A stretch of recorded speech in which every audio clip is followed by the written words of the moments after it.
logic, and reasoning. So, if you convince people, if you're trying to convince your audience, it's important that you can use good logic, good reasoning. Because of course, probably people will not believe in you just by showing yourself, just by speaking your opinion, by proposing something. Because they would need a valid reason, a valid logic to agree with you. So, what does logic or reasoning mean? So logic is the reasoning behind an argument. It either enhances or detracts from the debate. Simply put, logic is reason and reason is logic. Okay? For instance, I would ask na bakit may lamesa dito sa gitna ng classroom? Anong logic nito? Okay? Ang ibig ko lang sabihin ay bakit may lamesa dito sa gitna ng classroom? Anong reason nito? So reason and logic are the same. Now, as I have said, logic is the reasoning behind an argument. It's the reason behind your standpoint. And it can either enhance or detract your argument. Simply put, it can make your argument stronger, or it can make them, unbelievable, or maybe so-so for other people who are listening. For example, you are asked about, let's say, legalizing abortion in the Philippines. So, if you say yes, it should be legalized, then that's your standpoint. That's basically your argument. I agree with legalizing abortion in the Philippines. If you explain it this way, like, I agree with legalizing abortion in the Philippines because my body, my rule. Yeah, that's something that is nice to listen to. There's a ring to it, but what exactly do you mean? You have to elaborate on that. So that logic doesn't really enhance your argument that you agree with legalizing abortion in the Philippines. But if you reason your argument in a more concrete manner, in a more realistic manner, then it may become stronger. Like, I agree with legalizing abortion in the Philippines only for those who are victims of sexual abuse or rape.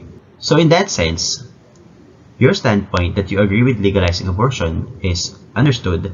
At the same time, your reason, your logic that you only want it to be legal for people who are victims of rape, then it becomes more understandable. It becomes impactful to your audience. Diba? Parang mas maganda yung dating na parang, oo nga naman kasi kawawa naman sila kasi victim nga naman sila ng sexual abuse. So, paano yun? Diba? So, maybe we can legalize abortion for them and make it their choice kung gusto nilang i-push through yung pregnancy or hindi.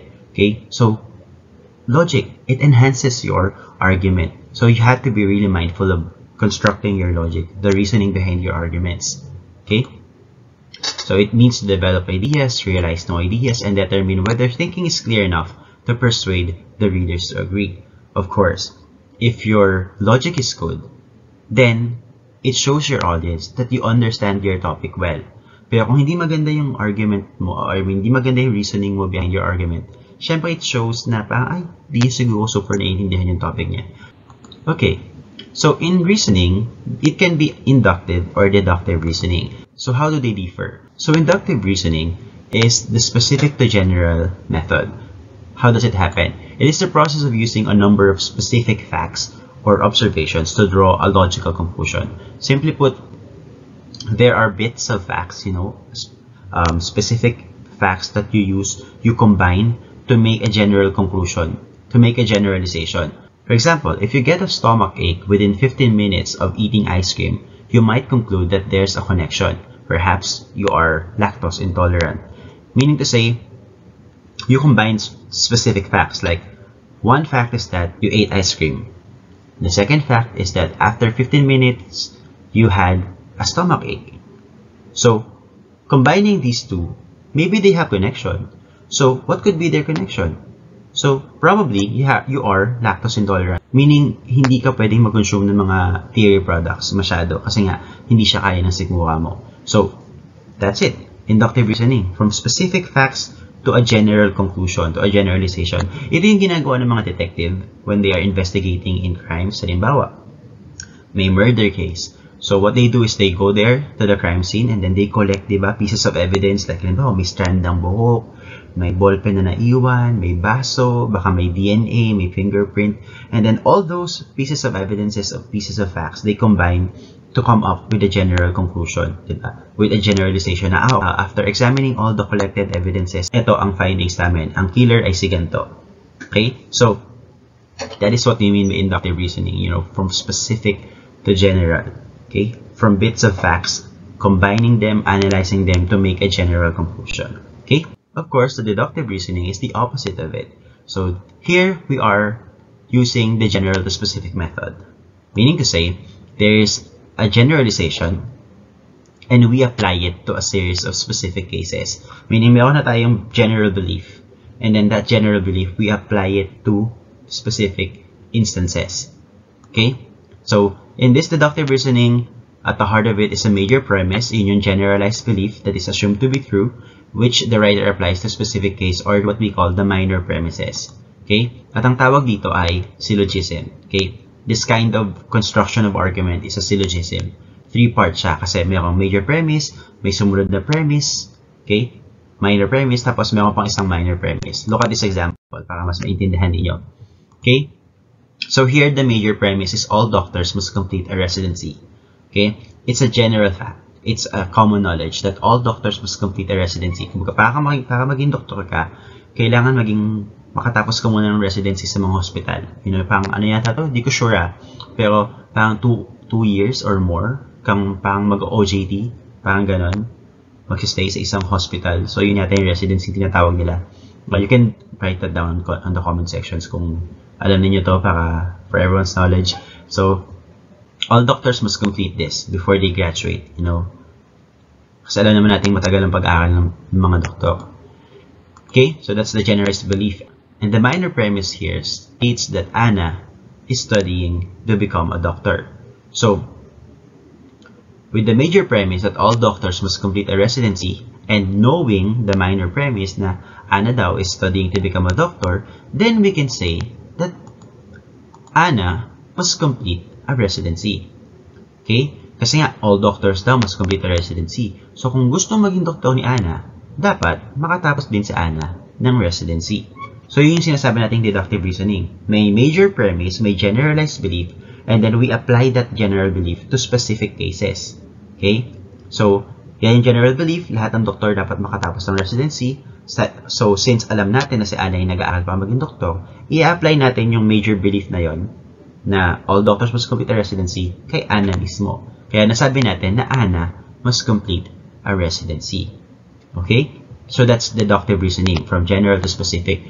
Basic example pa nito ay halimbawa, yung mga parents natin or maybe older generations, they believe na too much use of your cell phones, of your mobile devices is bad for you. Diba? Bad for us. Masama sa atin ang sobrang pagka-cellphone. Diba? Kaya nga mayroong statement, nakaka-cellphone mo yan. Diba? So, yun yung general belief nila na using your mobile devices too much is bad for you. So, dahil yun ang pinaniniwalaan nila, they apply it to a lot of cases in your life. A lot of instances sa buhay mo. Halimbawa, sumakit ang ulo mo. Diba? Sabihin nila, sige, masakit ulo mo kasi kaka-cellphone mo yan. So, in-apply nila yung major idea, yung general idea na masama ang pagka-cellphone. Sumakit ang ulo mo kasi nga nag-cellphone ka. Okay? Or halimbawa naman, sinabi mo na parang, napuyat po ako kagabi, hindi po ako nakatulog ng maayos, kaya parang inaantok ko po ngayon. Sige, kaka-cellphone mo yan. Cellphone ka kasi ng cellphone, kaya hindi ka makatulog sa gabi. So, deductive reasoning ulit. In-apply na naman nila yung general idea nila dun sa sitwasyon mo na hindi ka nakatulog kagabi. Diba? Okay, halimbawa, sinabi mo, parang lumalabo po yata yung mata ko kasi di ko makita na ng maayos yung nakasulat sa board. Sige, kasi nga nagsa-cellphone ka. Cellphone ka ng cellphone. Pagkagising pa lang, cellphone ka. Hanggang bago matulog, cellphone ka. So, again, deductive reasoning. They keep on applying a general belief, a general idea to different cases. Okay? And yeah, in some cases, it can be true. But there are also instances na parang nagiging overly applied siya sa iba't ibang mga bagay. Okay, kagaya nga nung kaka-cellphone. But in this case, in this major premise about Anna having to complete a residency, syempre, dito, masasabi natin tama siya. Okay? So, in deductive reasoning, sometimes premises are not stated. for the simple reason that the writer assumes a shared belief with the audience. Okay, so a syllogism with an unstated premise or even an unstated conclusion is called an enthymeme. Again, sometimes daw in deductive reasoning, hindi na sinasabi yung major premise.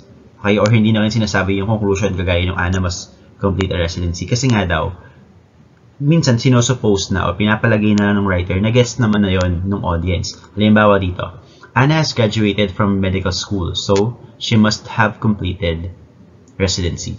So, hindi na sinabi dito na all doctors must complete a residency. Kasi nga, parang inisip na ng writer na, okay, alam naman ng mga tao yun na lahat ng doktor dapat makakomplete ng residency. So, hindi niya na sinabi dito na all doctors must complete a residency. Anna has graduated from medical school, so she must have completed residency. Wala nang ganon. Kasi nga, inisip ng writer na, common knowledge naman, alam na ng tao yun. So, hindi niya na sinama. Ang tawag daw doon ay enthymeme. Okay?